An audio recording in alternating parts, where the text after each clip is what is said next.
Amigos, ya hemos vuelto de publicidad y continuamos aquí en el mundo del rojo más rojo que nunca. Y se unen a nuestra tertulia don Fernando Martínez Dalmau. Don Fernando, muchas gracias por venir aquí. Buenas noches. Que usted ya es un habitual, es un veterano. Bueno, de Vietnam. Se hace lo que se puede. Y también con nosotros está Hugo Pereira, que ha escrito un libro que se llama ¿Por qué dejé de creer en el socialismo y abracé el liberalismo? Aquí lo tenemos, editado por Guía de Burros. Bueno. La broma es buena. Yo tenía, efectivamente, buenas noches. Buenas noches, Jesús. Gracias por invitarme. Esto de Guía de Burros. ¿Qué claro, bueno, realmente la editorial es Editatum, pero la colección es Guía Burros. Vale. Yo esto no lo sabía en su momento, cuando al final vi la portada y me apareció Guía Burros, dije yo, aquí ya se va a liar una, claro. O sea, ¿por qué dejé de creer en el socialismo? Y por encima Guía Burros, o sea, vamos ya. Pero esto no está pensado. Pero no está mal, porque el socialismo es una guía de burros también. Exacto. ¿Visto con esa perspectiva? Luego hablaremos de su libro al final del programa. Y vamos a continuar, amigos, vamos a continuar porque mire lo que dice la siguiente noticia. Dice: guerra civil en Sumar. Mónica García aplasta a Pablo Iglesias por mentir para perjudicar a la coalición. ¿Qué es lo que está pasando, amigos, entre Podemos, Sumar, que se están pegando? Es que ustedes se imaginan dónde iría PAN después del gobierno de España, si no entra en las listas electorales, o dónde iría la señora Belarra, señora Tomás. Y la señora Montero. Y la señora Montero, bueno, la señora Montero ya tiene claro dónde iría. Sí. A Satur, podría por estar reservando el puesto. Bueno, claro, pero de eso nada. Bueno, vamos a ver. Esta gente que se está peleando por las listas, obviamente no están intentando ver cuál es tu programa, cuál es el mío, vamos a unir fuerzas en este terreno, en este el otro. No, primero quién va al 1, quién va al 2, quién va al 3, quién va al 4. Yo sigo manteniendo a día de hoy que no llegan a un acuerdo porque no saben cómo engranar las listas, obviamente, porque son 16 grupos diferentes. O sea, 16 grupos para hacer una lista que, por supuesto, tiene que encabezar esta... Aquí todo empieza, el lío que se monta cuando Yolanda Díaz, que le dice Pablo Iglesias, venga, pues tú te dejo ahí para que continúes mi labor en Podemos y tal, y esta se monta su propia plataforma, su propia historia, su propia vida y su propio todo, porque la ha dejado muchas veces sola a las de Podemos, las ha dejado solas, no ha comentado cosas que tenía que haber comentado, en fin. Como son esta gente, que tienes que ir mirándote, se deben de ir mirando todo el rato la espalda porque se las clavan continuamente. Y ahora están en esto, en que, claro, ¿qué hacen con...? Tienen a tantos compromisos para poner en las listas que no saben qué hacer con Montero, con Belarra y con todas estas. Y claro, Pablo Iglesias se niega a que lo que sea, la pongan de número no sé cuántos, ¿no? Quiere que la pongan donde cree que se merece que la pongan. Con lo cual... Es un poco ¿Pero cree que habrá patético. acuerdo? Yo creo que no. Yo creo que no van a llegar a un acuerdo porque esta gente se mueve por estas cosas, no se mueve por ver qué pueden hacer para mejorar la vida de la gente o qué vamos a hacer con esto, o sea, qué programa vamos a presentar a los ciudadanos, sino no, quién va al 1, quién va al 2, quién va al 3. Con lo cual, yo sinceramente todavía, a día de hoy, y ya va quedando poco, creo que no van a ser capaces de llegar a un acuerdo para hacer las listas. Fíjate lo que te digo, me mojo así tanto. Señor Dalmau. Yo siento contradecir a Carmen Tomás, que sabe muchísimo de esto, pero la señorita Montero lo que no sabemos es cómo ha llegado a ser cajera. Sí sabemos cómo ha llegado a ser ministra, eso sí, con lo cual no creo que pueda llegar a ser cajera. Y evidentemente yo tengo la duda también, yo no creo que no van a poder llegar a esa coalición. No les queda más remedio que llegar a tener esa coalición porque evidentemente necesitan un frente amplio, un frente además conjunto, pero los personalismos que siempre tiene la izquierda y que siempre ha hecho gala la izquierda, empezando por el propio Sánchez, pues impiden precisamente lo que sería un frente común, como que es lo que necesitarían en este momento. Como no son personas responsables, como no son gente que antepongan los intereses generales, que siempre los intereses particulares priman sobre los intereses generales, los suyos, los suyos, no los de los españoles, pues evidentemente se encuentran todos estos escollos. Y repito, la señorita Montero no sabemos cómo ha llegado a ser cajera, pero sí sabemos cómo ha llegado a ser ministra. Bueno, pues lo que estamos viendo al final es una vez más la guerra por quién va de cabeza de lista y al final por quién manda en una formación política, ¿no? A mí lo que me va a gustar va a ser cuando llegue la campaña electoral y cuando tengan que decir los partidos políticos, bueno, pues qué proponen, ¿no? Se van a dar cuenta en ese momento, uy, ¿y dónde está nuestro programa electoral? Estuvimos todo este tiempo pensando en quién va a ir de número 1, de número 2 en las listas y se van a olvidar de hacer lo verdaderamente importante, y es el programa electoral, las propuestas que tienen para los españoles. Ya lo tienen, bueno, esas leyes basurientas. Pero ahora habrá que ver cuál es la diferencia entre Sumar y Podemos, o si se unen, cuáles, digamos, las propuestas de conjuntas, claro, porque Sumar y Podemos también tienen discrepancias, es decir, sobre todo en las formas, con lo cual aquí habrá que, además de ver quién va de cabeza de lista, quién va de cabeza de cartel, que al final es la disputa, es decir, la disputa es si va Yolanda Díaz de número 1 o va Irene Montero o dónde va Irene Montero, esa es la disputa, ¿no? Pero insisto, sobre todo luego también tendrán que ver la parte programática, porque es que son dos formaciones políticas que evidentemente están dentro de un mismo espectro ideológico, pero que tienen propuestas diferentes, o al menos eso dieron a entender. Entonces, ¿cuándo se van a sentar? Esa es la pregunta que yo me hago, que se hacen muchos españoles, sobre todo incluso hasta creo que sus votantes, ¿cuándo se van a sentar a hablar de lo importante? Y es, ¿qué propuestas, si es que concurren por separado, tienen los dos y se diferencian ambas formaciones? Y si concurren juntos, ¿qué propuestas llevan a cabo, ¿no? Ambas formaciones? Es decir, esa es la parte que nos interesa, yo creo, que a la inmensa mayoría de españoles e incluso y sobre todo a sus votantes, y es la que no estamos viendo. Pues vamos a conectar con Alex Navajas, que está al otro lado de Sky. Don Alex, buenas noches, ¿cómo está usted? ¿Qué tal? ¿Cómo estáis? Buenas noches. ¿Usted cree que para ellos lo importante es la parte programática o directamente es la parte de coger un carguito para no quedarse en el paro? Yo creo que sin duda lo importante es el sillón. Fíjate, hace un rato, cuando estaba leyendo todas estas noticias de la unión y la no unión, etcétera, me estaba acordando, ¿se acuerdan del morreo entre Pablo Iglesias y Xavi Domènech? Cuando Xavi Domènech terminó de hablar en el Congreso de los Diputados y Pablo Iglesias le saludó efusivamente y le dio un morreo en el hemiciclo, probablemente el primer morreo y seguramente el último que se haya dado hasta el momento. Bueno, han pasado 7 años de eso, ¿no? Yo estaba pensando cómo en este tiempo, cómo se ha pasado de esos morreos, de esos abrazos, ¿no? Etcétera, a, como acaba de decir una de las invitadas, a tener que estar revisándose continuamente las espaldas para ver cuántos puñales les han clavado, ¿no? Yo no sé si van a llegar a un acuerdo o no antes del viernes. No me atrevo a aventurarlo. A día de hoy parecería que no, ciertamente por cómo están todas las cosas. El problema es que a esta gente efectivamente no les mueve el amor a España ni el bien común, evidentemente, sino lo que les mueve es el odio al fascismo, que es todo lo que no son ellos, ¿no? Entonces, veremos. Ciertamente las cosas no las tienen nada fácil. Yo espero que no se unan, pero por el bien de España, sencillamente. Y bueno, si llegaran a un acuerdo, esta gente está claro que las encuestas le darían bastante votos, pero si no llegan a ese acuerdo, ¿se podría poner en peligro la propia existencia, por ejemplo, de Podemos, o tendría asegurado algún tipo de representación? Yo creo que sin duda, bueno, o sea, la existencia de Podemos a día de hoy ya está en peligro. O sea, empezó en Galicia cuando sacaron 0 escaños, después en Castilla y León, que aprobaron por los pelos, ahora en estas últimas elecciones, donde han perdido, creo que 6 de los 7 parlamentos donde estaban, o 5 de los 6, en fin.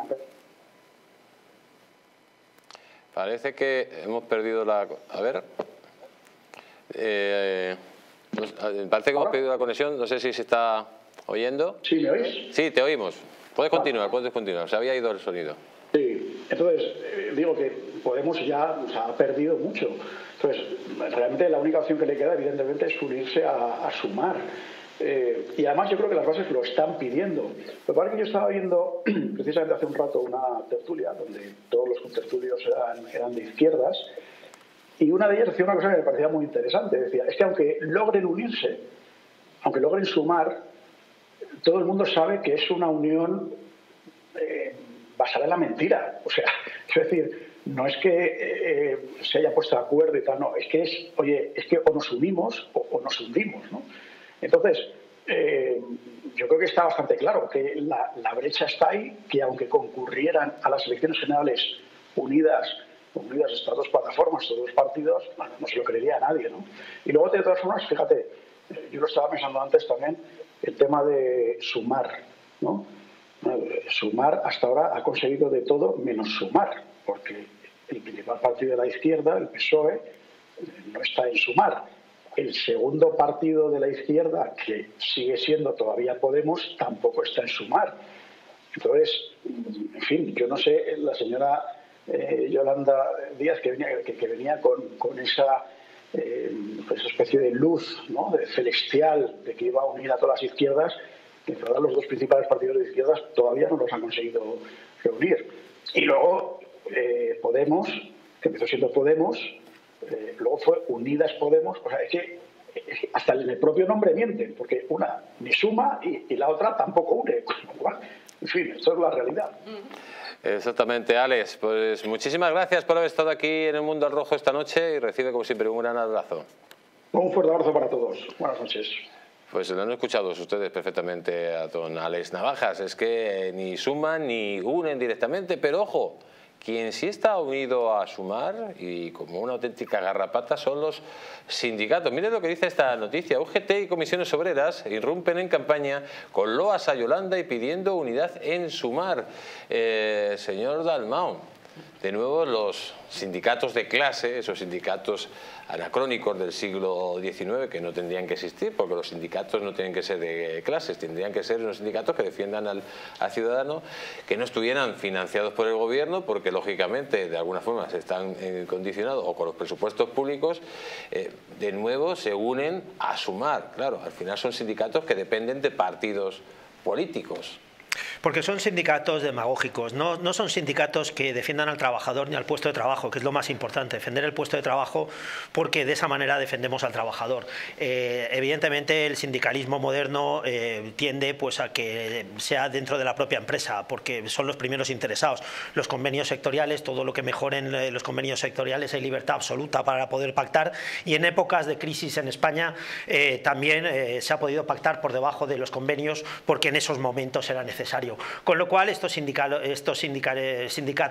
que no son más que los voceros de la izquierda, porque evidentemente hay otros que no lo son, también hay que reconocerlo, que hay otros sindicatos que miran por el trabajador, miran por el puesto de trabajo, miran por la empresa y miran por el bien nacional, porque de esa manera están favoreciendo el interés del puesto de trabajo y del trabajador, evidentemente. Estos no son más que los voceros de la izquierda, que lo único que pretenden es seguir cobrando las subvenciones que cobran del gobierno, ¿no? Puesto que muchas veces cuando hablas con ellos y entras en negociación con ellos no saben ni siquiera hacer una nómina, no saben cuánto representa cada puesto de trabajo, no saben el tanto por ciento que representa los costes sociales y además los costes de mantener ese puesto de trabajo, en el cual pues bueno, siempre hablamos los empresarios que no solamente es el coste individual del puesto de trabajo, sino de las bajas, de las cotizaciones y además del mantenimiento del mismo puesto de trabajo, porque de esa manera es como creamos puesto de trabajo, como de esa manera protegemos al trabajador, y que siempre repetimos que lo que nos interesa a todos nosotros es que el trabajador cobre 3.000 euros y no la subvención que quiere el sindicato de clase, el sindicato demagogo y el sindicato que está subvencionado por el gobierno. Yo creo que deberíamos de quitar de nuestro vocabulario lo de los sindicatos, no. Comisiones y UGT. Exacto. Porque efectivamente, por ejemplo, USO es un sindicato que se financia con las cuotas de sus asociados, que hace informes que sirven, hace todos los meses un informe sobre el empleo y la calidad del empleo, con cifras, con datos, con todo impecable, que está en las empresas para defender al trabajador, pero sabiendo que es una empresa, cuánto le cuesta a la empresa un puesto de trabajo. Es decir, que comisiones y UGT. Vamos a dejar ya de hablar de los sindicatos subvencionados y paniaguados. Yo me he referido a los sindicatos de clase, que son estos. Y ahora dices, se van a movilizar. Jo, pues ya va siendo hora, porque lleváis 4 años tocándoos las narices y la gaita, cobrando un pastón que os ha dado el presupuesto, o sea, nosotros, porque os lo ha dado Sánchez, pero es nuestro dinero, para que no nos defendáis ni nada que se le parezca. Han tenido hasta huelgas internas de cómo tratan a sus propios trabajadores, estos UGT y comisiones obreras. O sea, son gentuza que no ha trabajado en su vida, porque no sabemos ni cuántos son, ni cuánto ganan, ni qué vida llevan, ni a qué se dedican. No sabemos nada. ¿Tú sabes cuánto gana el secretario general de la UGT? No. Y sin embargo el sueldo se lo pagamos nosotros. ¿Sabemos cuántos realmente pagan la cuota? ¿Cuántos afiliados tienen? Ni puñetera idea. O sea que es que, vamos, venga, trabajar ya, venga, a ver si os movilizáis un poco, aunque sea en contra de lo que sea, y os vemos trabajar un poco. Que es que no vais ni al 1 de mayo los liberados sindicales, hombre, que sois casi 100.000 y al 1 de mayo van 10.000, ergo ni los liberados sindicales trabajan el 1 de mayo yendo a la calle. O sea que, ala, yo les animo a que se muevan un poco, moverse los de los despachos y de los faralaes. No se vayan a romper una pena. Don Hugo, los sindicatos de clase han reclamado directamente hoy, precisamente, de que el próximo gobierno que llegue pues no tendría, por ejemplo, que hacer una reforma laboral, porque según ellos esa reforma laboral, pues si se hiciera, estaría en contra de lo que opina la sociedad, a pesar de que el gobierno hubiera ganado las elecciones, ¿no? Aparte hablan también de que hay que subir las pensiones de acuerdo al IPC, aunque el país se arruine, se hunda y no tuviera sostenibilidad las pensiones, que por cierto lo que ha hecho Pedro Sánchez es una auténtica burrada, le ha dado lo mismo con tal de intentar ganar las elecciones, ¿no? Bueno, lo primero que hay que decir es que la reforma laboral que permitió crear empleo en el momento de crisis, más de 1 o 2 millones de empleos que se crearon al final, bueno, cuando estamos ya sorteando la etapa final de la crisis, fue la reforma laboral del gobierno de Mariano Rajoy. Esa sí que permitió crear empleo en un momento, insisto, de gran de gran desequilibrio económico, en un momento, por tanto, de gran incertidumbre económica. Lo que tenemos ahora, la reformita de la reforma laboral, que es como se denominó, lo único que ha hecho, y aparte es que literalmente, esto no es una exageración, no es una hipérbole, es cambiar el nombre de los contratos. Es decir, el contrato de toda la vida precario, el temporal, ahora se pasa a llamar fijo discontinuo. Y como tiene la palabra fijo delante del discontinuo, entonces pasa a computar en las estadísticas de empleo. O sea, esto es lo que ha hecho la reforma laboral, que ahora tanto elevan a los altares los sindicatos efectivamente de clases. Yo lo que le tendría que decir a los sindicatos es dónde están cuando España es líder en estos momentos de desempleo, ya no solamente de la Unión Europea, sino de toda la OCDE. Es decir, de todas las economías desarrolladas a nivel mundial, España lidera la tasa de desempleo. España también lidera la tasa de pérdida de poder adquisitivo de toda la OCDE. Es decir, conocíamos los datos recientemente. Es decir, en el año 2022, el país desarrollado de la OCDE, por tanto, que más perdió poder adquisitivo se llama España. ¿Dónde está UGT? ¿Dónde está Comisiones Obreras? Si hablamos de PIB per cápita, bueno, pues España es el país, digamos, de nuestro entorno desarrollado que más PIB per cápita cayó. Quiero recordar, si no la mente no me confunde, que hemos caído en más de 1.000 euros los españoles en PIB per cápita. O sea, es que es una exageración bárbara, ¿no? ¿Dónde están los sindicatos de clase? Es decir, nunca hubo, digamos, tal contexto desfavorable económico para las familias, para los españoles. ¿Y dónde están los sindicatos de clase? ¿Dónde están en las calles? ¿Dónde están protestando? Esto hay que sumarle la inflación. Esto hay que sumarle que digamos que el gobierno de España... ¿Dónde están en las calles? Espérese que llegue el día 23. Desde luego, a partir de ese momento veremos, digamos, todo lo que no hemos visto en estos 5 años de Pedro Sánchez, los veremos ahora, ¿no? Pero es que es una hipocresía tal, entonces, bueno, lo que la gente tiene que dar cuenta es que no benefician a sus intereses, sino que benefician a los intereses del gobierno de España. Y una cosa más, Hugo, Rojo. Mira, la reforma esta laboral de Yolanda Díaz no solamente efectivamente ha cambiado el temporal por el fijo discontinuo, que al final trabajan unos días y el resto del mes están en casa, cobrando el paro pero sin figurar en el paro. No, es que además han troceado el mercado de trabajo. De los contratos que se firman, el 50% son a tiempo parcial. O sea, ahora mismo el trabajo que me gusta como lo denomina Uso por el sindicato, que dice que ahora se hacen contratos cerilla, es decir, que es se enciende y con las mismas se apaga. ¿Por qué? Porque dura unas horas. De hecho, no hemos siquiera todavía recuperado las horas trabajadas anteriores a la pandemia. O sea, tenemos a fijos discontinuos que trabajan discontinuamente, unos días sí y no sé cuántos no.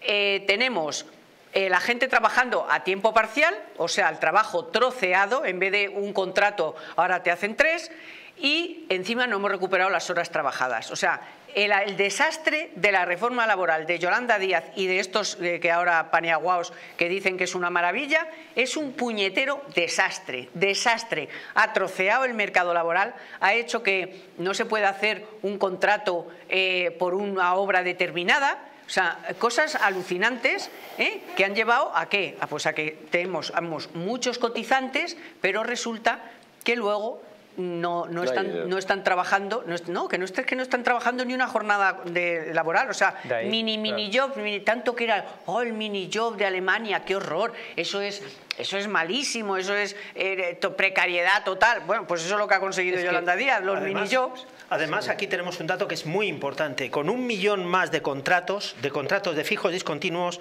las horas trabajadas han descendido 1 millón.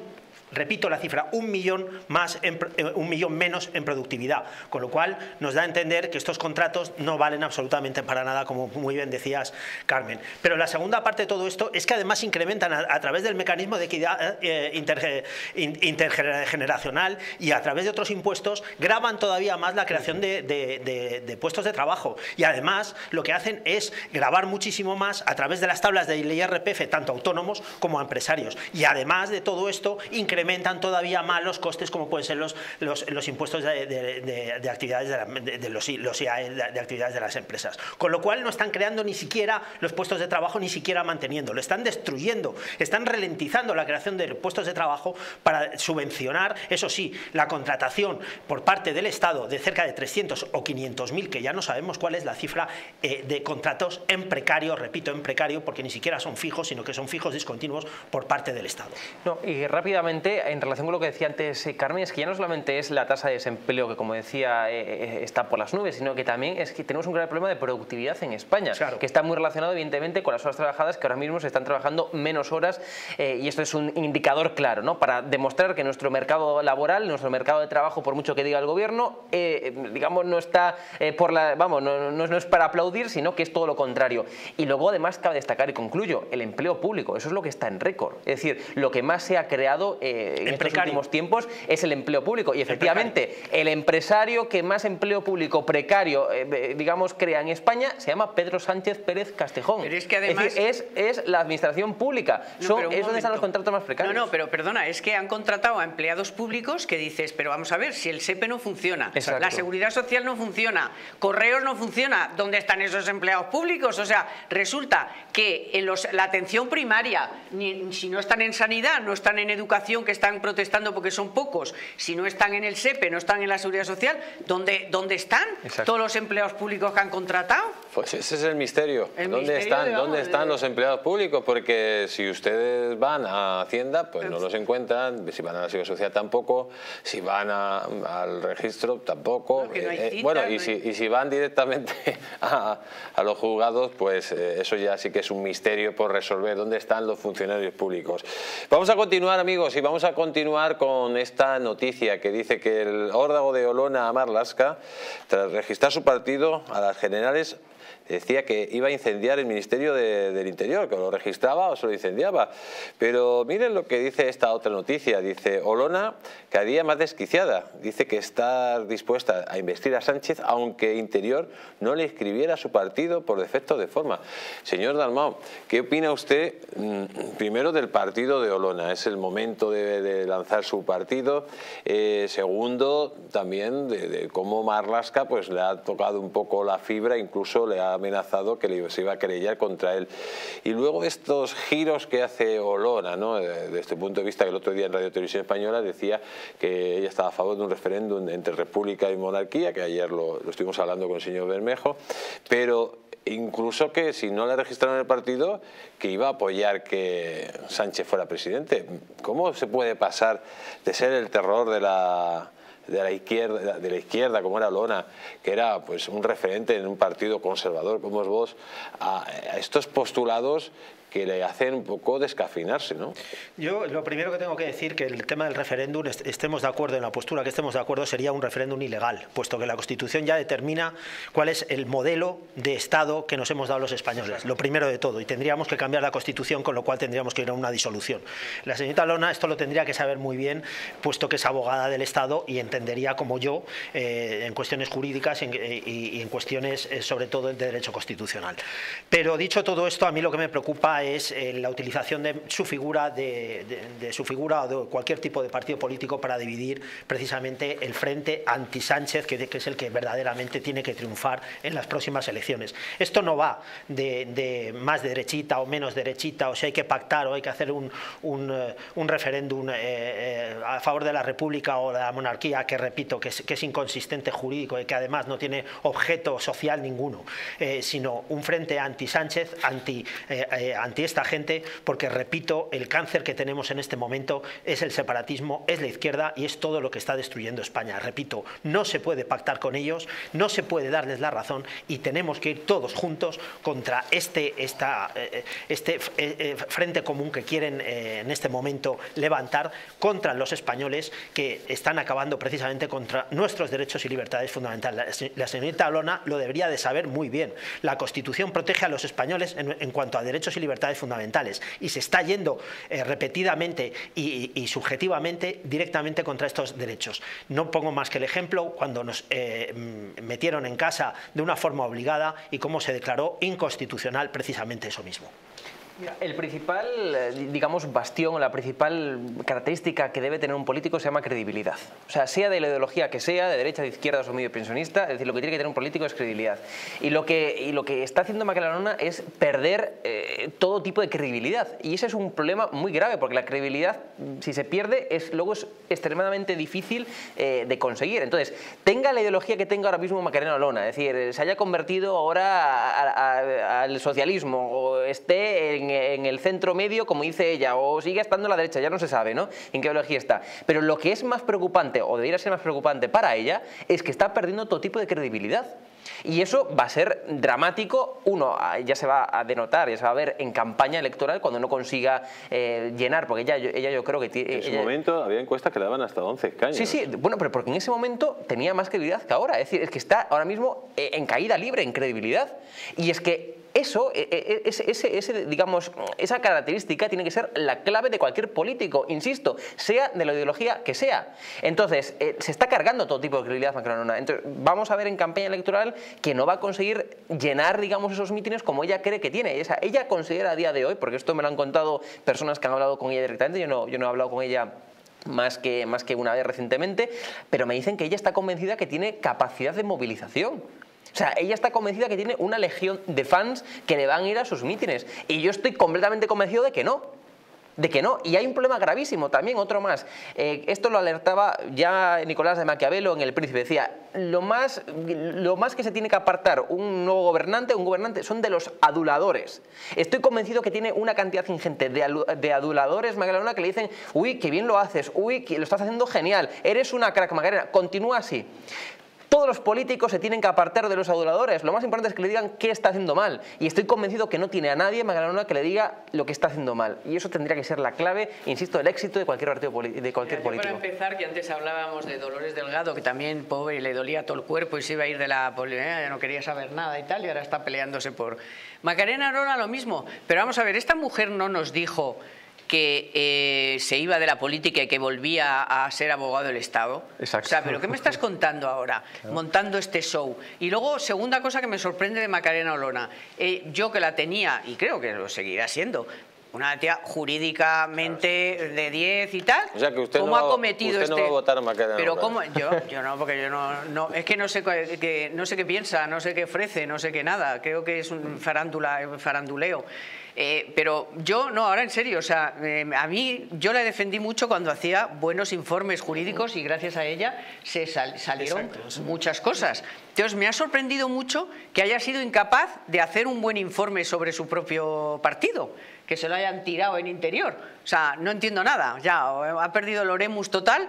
Y ha perdido su capacidad de análisis jurídico, personal y político. Porque vamos, de verdad, que se crea Macarena Olona, que porque tiene a 4 o 5 palmeros detrás, va a hacer un partido, va a sacar un escaño, con lo que cuesta un escaño, y lo que cuestan unas elecciones, y lo que cuesta un partido, y tener un programa. Vamos a ver ahora qué programa tiene esta mujer, porque si ahora dice que ella votaría a investidura de Sánchez, ahora que se ha hecho socialista. Es que, por favor, que ahora que está capa Macarena caída, Olona, claro. que es que has perdido el Oremus, te lo digo de verdad, es que a mí me da pena que haya perdido el Oremus, porque a mí me parecía una mujer con mucha capacidad, trabajadora, con una formación jurídica, que dijo, a mí me dio pena cuando dijo, dejo todo y me vuelvo a la... Y ahora resulta que es todo mentira, que era todo un papel, ¿o qué era? Yo de verdad, de la capacidad jurídica no se la voy a quitar, lo que sí le quito es la capacidad política, ¿no? Porque la capacidad política, primero, no es el momento, segundo, no tiene partido, no tiene, como muy bien estás diciendo, Carmen, no tiene en este momento capacidad como para tener un voto importante para alcanzar el Congreso con algún diputado, y lo más importante, o sea, es que Macarena, en este momento, yo no sé a qué estás jugando, porque darle la razón, repito, y soy reiterativo en este momento, darle un mínimo argumento a Sánchez y a la izquierda es ir contra los españoles y contra España. Pues ahí tenemos la opinión de nuestros invitados, pero atención a lo que vamos a contar a continuación, porque puede ser algo que condicione un poco el gobierno o las elecciones del 23 de julio, porque estamos hablando de que Sociedad Civil Catalana reclama al PP que impida a Trias ser el alcalde de Barcelona. Atención, que están saliendo voces muy críticas con la posibilidad de que el Partido Popular pudiera apoyar a Trias como alcalde de Barcelona. Trias se quiere decir que es del partido del señor Pujol.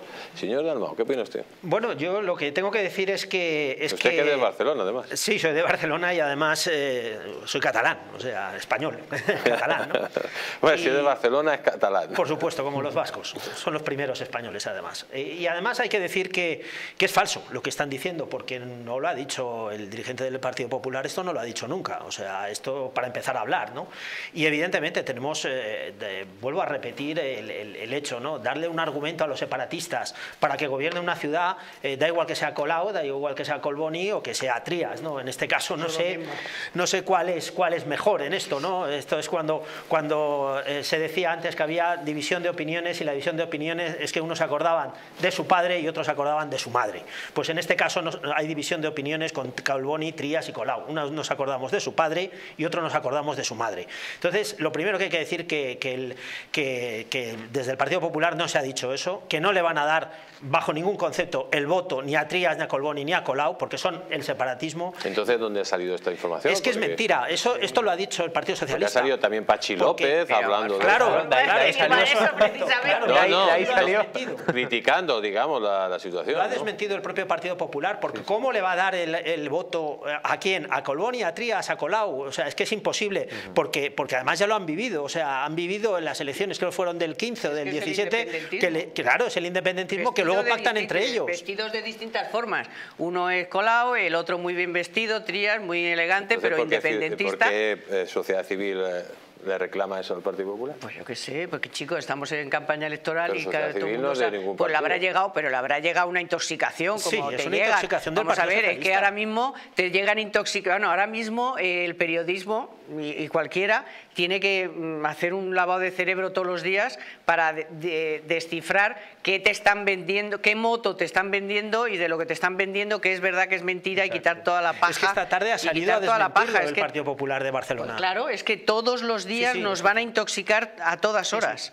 Y igual que nos intentan intoxicar a nosotros, pues habrán intoxicado o es un aviso. O sea, tampoco necesariamente tiene que ser que puede ser que le diga, oye, no se os ocurra esto, porque es lo mismo. O sea, te da igual votar a uno que al otro. Lo que sí puede ocurrir, y que esto es propio también de los independentistas, que no se pongan de acuerdo y que necesiten dos concejales, que es la otra opción, porque esto es muy propio también de los independentistas y de la izquierda, que entre ellos se peguen, se maten, pues y se fusilen, pero que además o Collboni o Trias o Colau vayan a necesitar dos o cuatro concejales que pueda tener el Partido Popular, pero es que ni remotamente el Partido Popular va a votar directamente a los independentistas, que están destrozando además Barcelona. Estamos en campaña electoral y el Partido Popular en estos momentos se va a medir al 100% lo que hace para no incurrir en ningún tipo de error, y evidentemente si apoyan y si votan a Trias, pues puede ser usado, digamos, en este caso sobre todo por Vox, que es la fuerza que está a su derecha, para decir, mira el Partido Popular que está apoyando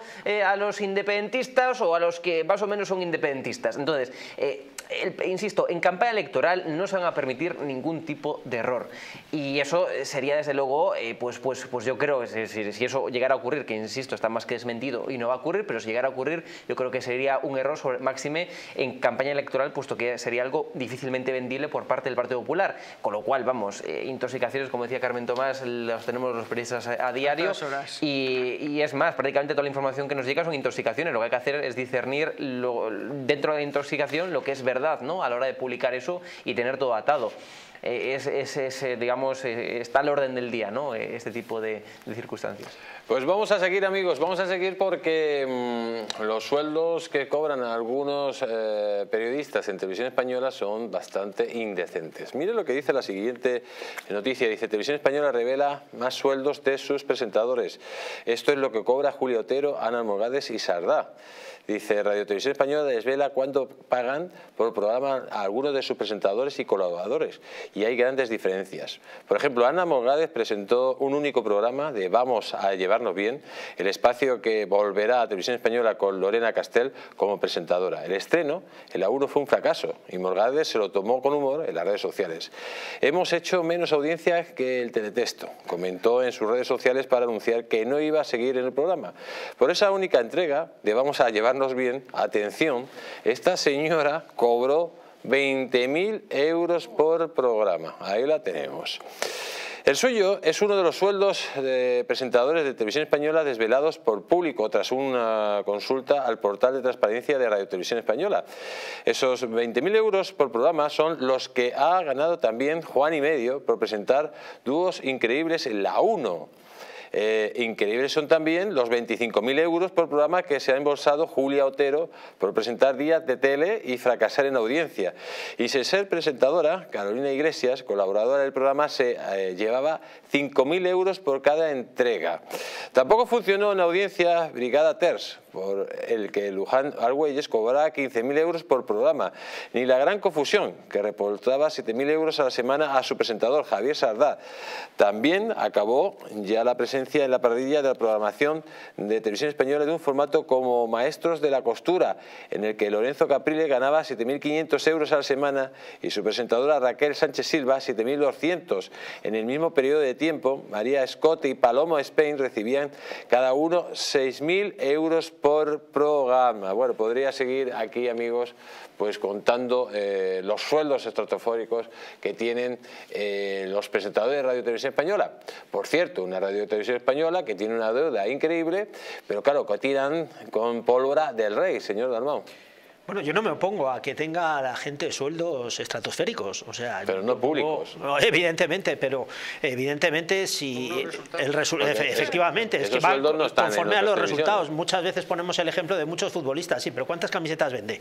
Claro, ¿cuántas camisetas vende? Publicidad, etcétera, etcétera, porque genera. Pero yo lo que me opongo es que todos los pijo progres se ponen unos grandes sueldos y que no generan un puñetero puesto de trabajo. Y es que esto es así, y esto hay que decirlo así, y ya está bien, porque aquí los ricos, repito, los que cobran 20, 25.000, Ana Morgade, Juan y Medio, bueno, Juan y Medio no es un pijo progre, yo creo, dicho pronto, claro y mal, pero los demás sí, son los que tienen los grandes sueldos, y además es que esto no lo vemos nosotros ni locos, o sea, cobrar 15.000 euros por un programa, o sea, ni siquiera por ello, pero repito, yo no me opongo. 25.000, y 25.000, y como es el caso de Julia Otero, que usted muy bien ha dicho. 25.000, 4 programas al mes. Al mes son 100.000 euros al mes. Digo yo que los declararán a Hacienda para que les retengan oportunamente, ¿no? Sí, hombre.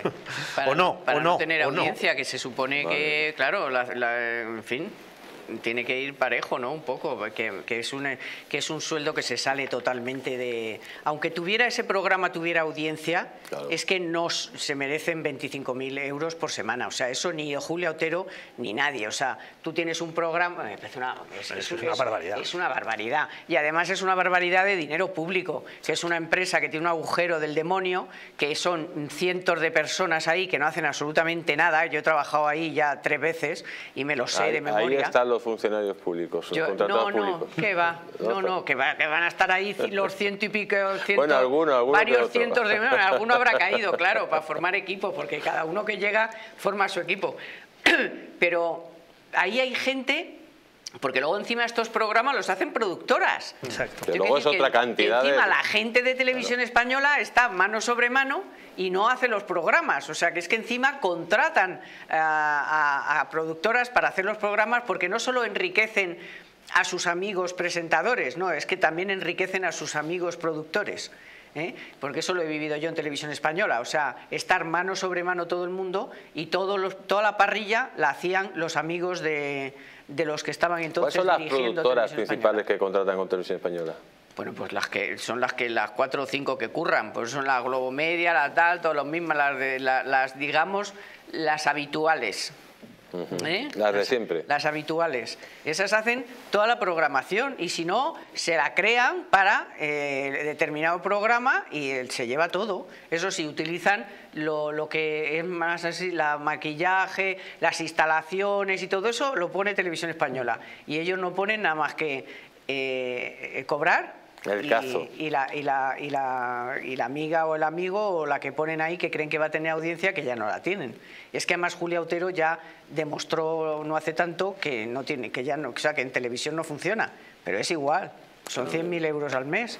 Muy rápido. Bueno, decía Carmen Calvo que recordar que el dinero público no es de nadie, ¿no? Pues ahí está el tema. Es decir, cuando no hay resultados, pues bueno, pues digamos el Estado, la administración pública, en este caso Televisión Española, pues se puede permitir pagar, insisto, aunque no haya resultados, aunque no haya audiencia, aunque no genere, por tanto, digamos, rentabilidad el programa, pues se pueden permitir pagar eso, porque en su concepción el dinero público no es de nadie. O sea, no saben que el dinero público existe y es del contribuyente. No es público ni siquiera, es dinero del contribuyente, ¿no? Pero bueno, se pueden permitir eso, pagar sueldos estratosféricos y sin tener rentabilidad. Con nuestro dinero. Con nuestro dinero, no claro. con el suyo. Pero es que en su concepción no es de nadie el dinero, con lo cual, claro, en su mundo, No, sí, efectivamente... sí, es de ellos. Bueno, es de ellos, claro, en todo caso de ser es de ellos, no es el contribuyente, es de ellos. Por eso digo, si lo declaran, porque hemos tenido casos donde no los han declarado, y no quiero dar nombres, pero los conocemos todos. Es de ellos y de sus amigos, que bien que los colocan y les dan programas, y aunque no tengan audiencia, da igual, y ellos se lo comen y ellos se lo guisan. Señor Hugo Pereira, usted, que es una persona joven, sí, de vez en cuando sale por las noches, imagino, con los amigos. Ahora, cada vez menos. Cada vez menos, No pero cuando sale, tiempo. Imagínese usted que se toma una copa, además, generalmente cuando se levanta ese día, se levanta con esa resaca, pesumbao, cansado, ¿no? Si yo le dijera que tengo un remedio excepcional que acabaría con esas resacas que puede tener usted, y sobre todo le pondría activo desde el minuto 1, ¿qué me diría usted? Pues estoy deseando conocerlo. Pues amigos, si Hugo quiere conocerlo, pues claro, también ustedes querrán conocerlo. Estamos hablando de Estate Tos, el remedio que hace que, bueno, esas noches largas donde uno pues a veces tiene algún exceso, pues bueno, pues no tengan consecuencias. Por eso Estate Tos es un producto de Naturhaus, lo pueden encontrar en todas las tiendas de Naturhaus o en la página web www.naturhaus.es o llamando directamente al teléfono que tienen ahí en pantalla, al 918331335.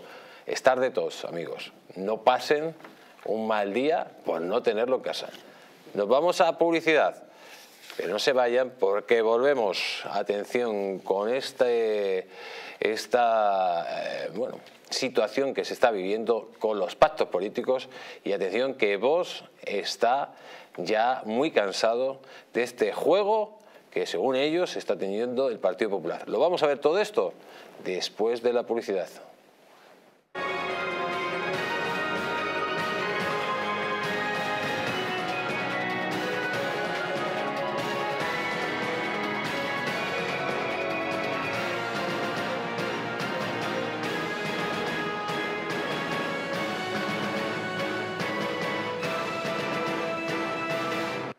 Hotel Las Dunas, un lugar mágico en el corazón de la Costa del Sol.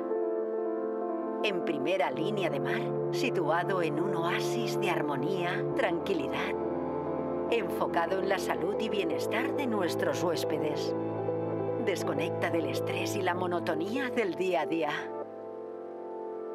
Estancias con programas exclusivos y personalizados de salud, rejuvenecimiento y control del peso. Elegancia y bienestar junto al mar sin renunciar a la actividad y la vida saludable. Descubre Las Dunas Hotel Health and Spa, el más exclusivo de toda la Costa del Sol. House es el mejor método para perder peso de forma saludable y sin pasar hambre. Desde la primera visita, una asesora te enseñará a cambiar tus hábitos hasta alcanzar tu peso perfecto. Lo conseguirás gracias a complementos alimenticios a base de extractos naturales y platos deliciosos. Apúntate ya en tu centro Naturhaus más cercano y online a través de naturhaus.es. Naturhaus, 30 años de experiencia en nutrición y dietética.